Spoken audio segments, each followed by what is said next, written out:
BBC Radio Sheffield, good morning. You're listening to Paulette, and you're probably aware that Sun columnist and presenter of BBC podcasts You, Me and the Big C, Deborah James, is no longer having active cancer treatment for her bowel cancer.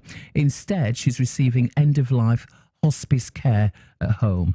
So 40-year-old Deborah launched a fundraiser over the weekend as her legacy. The total raise for cancer projects across the UK is this morning totalling over £3 million. I'm absolutely mind blown, and I just cannot thank people enough for their generosity, because it just means so much to me.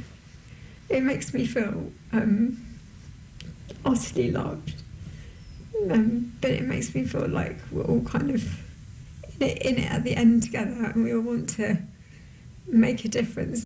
And that is Deborah James. So we've been talking today about the financial impact that having cancer can have and the support that's available for ordinary people living with it. So we just heard from Julie Bealby, Macmillan Cancer Support Strategic Partnership Manager in the north of England, about the support that they provide. This grant that we have, which is a one-off payment of £350, and that's to help with transport costs, with heating bills, with things that they need in the home.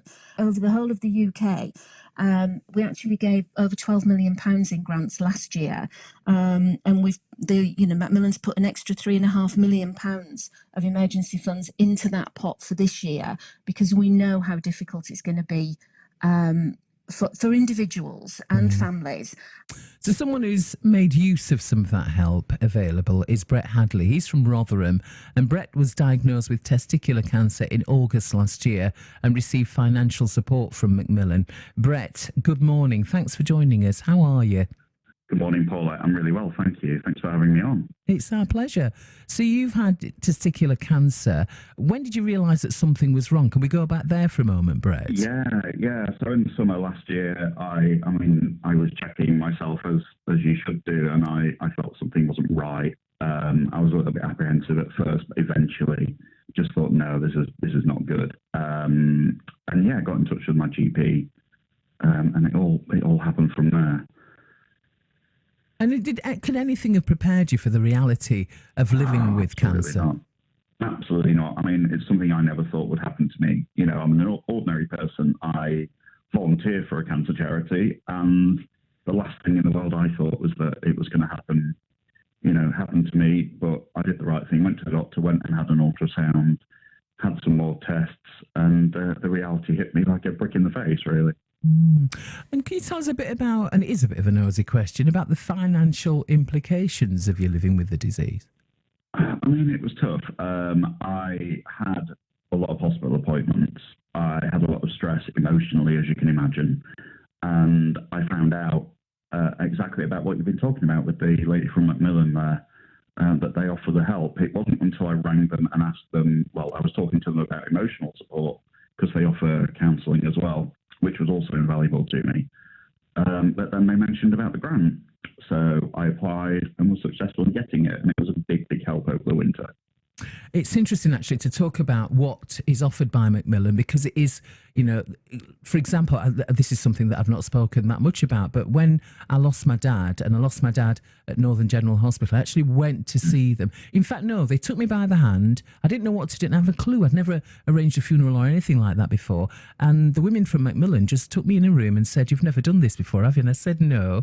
And they just talked me through what I needed to do. They took care of me, Brett, and I'll never forget that. And I'll always appreciate it. They took care of me. Yeah, they took care of me. Like, emotionally, it was a big thing, because obviously, something you never want to happen to you, like I said, and I wasn't sure how to deal with it emotionally. And then they dropped in about, the financial support as well. And I think nowadays, obviously, with the cost of living and it's all going up and the energy bills are rocketing, and I think it is so important that people know that it is there, the help is there, and not to be afraid to ask for it.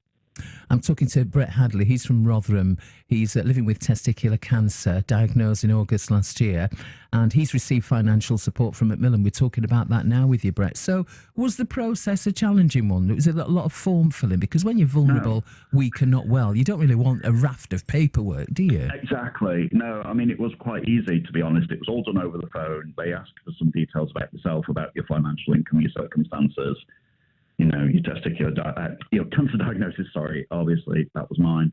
and they just, they take care of it for you. A lot of the stress is taken out of it. Why do you think that you didn't initially go for that financial support? Because it seemed like a bit of an afterthought. I realised that was available and you went for it. Do you think a lot of us are just not aware of it? Because I wasn't aware of it. I wasn't aware either. I didn't have a clue. And then obviously the health professional on the phone told me about it. But no, I was completely unaware. So I think the importance of knowing that it is there as a help is vital at this point. And so you volunteer then for cancer research. What form does that take, Brett? So I have been a shop volunteer for Cancer Research UK for the past just over 6 years now, in and around Rotherham. I work at Parkgate at the moment, and I'm actually in the shop at the moment. Have you? I'm sat in the shop. Yeah, I volunteer here 5-6 days a week. Last year won the National Shop Volunteer of the Year award. Wow, you see, that's how things work out, isn't it? Well done you, especially after the year you'd had as well. So your health now, how are things going for you? Do you mind me asking, Brett? Yeah, the irony of it was I had my operation and got told I needed chemotherapy 3 days before I went to go and get the award last year. So that was, swings and roundabouts. But now I'm in a much better place. I had the operation. I had chemotherapy in December just before Christmas. I could have been at the point where I didn't opt for the chemo, but then I was at a greater risk of getting cancer again. So, it was a case of you either have the risk or we go through the chemotherapy and you reduce your risk. So I had the chemo. It did tire me out. It did change my perspective on life. It's not something I'll ever want to go through again. But now I'm in a really fortunate and good place, and I'm very lucky and I'm very happy, and my health, fingers crossed, touch wood, is going to be okay. We're very pleased for you. So what's it been like then, watching the images of Deborah James on the telly? God, it's broke my heart. I got a lump in my throat. It was when you played the little clip before you talked to me. She's an absolute superhero. I cannot say enough about her. And, the amount of money and like you said, the generosity of people is astounding. And I've just got infinite love for the woman. I really have.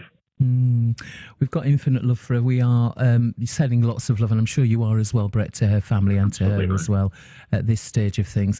And there will be people listening who, like us, initially didn't really know what Macmillan offered. We're kind of aware of them in the back of our heads. We don't think we're going to need them. We hope we're not going to need them in a sense, but they're there for us. So there will be people listening now who are thinking, this may be something that I need to do. What would you say to them, Brett? I would encourage, generally, just with cancer in general, if you are afraid of anything, if you are worried about anything, talk to Macmillan, talk to, Cancer Research, have nurses as well. Talk to anybody that, is there. Don't be afraid. There's no shame in it. Nothing to feel, embarrassed about. And it's important. And the fact that I did it saved me from disaster, because I found out later, if I hadn't have gone to my doctor, I hadn't reached out for the support, I would be in a really bad place at the moment. So, it's the best thing I ever did. Well, we're glad you're in a good place, and we are grateful that you spoke to us this morning. Thank you for giving us such positivity and such wonder. Brett, it's great to talk to you. International Nurses Day today. We're celebrating people who have cared for us. You've kind of mentioned already the support that you've had and how grateful you are for it. Is there anyone in particular you'd like to mention? The NHS were amazing with me in Rotherham, from the point of going to the hospital to having the surgery, to having the chemo. The nurses were fantastic. And also my colleagues at Cancer Research as well. They've all been fantastic. I wouldn't have got through it without the NHS, without Macmillan, without the charity I work for. I wouldn't have emotionally or maybe physically even got through it. So a huge love and respect to everybody who's in the health profession and who gives up their time, or who works tirelessly as a nurse. They deserve all the credit. Love and respect to you as well, Brett Hadley. Thank you so much for joining us on BBC Radio Sheffield. You take good care of yourself.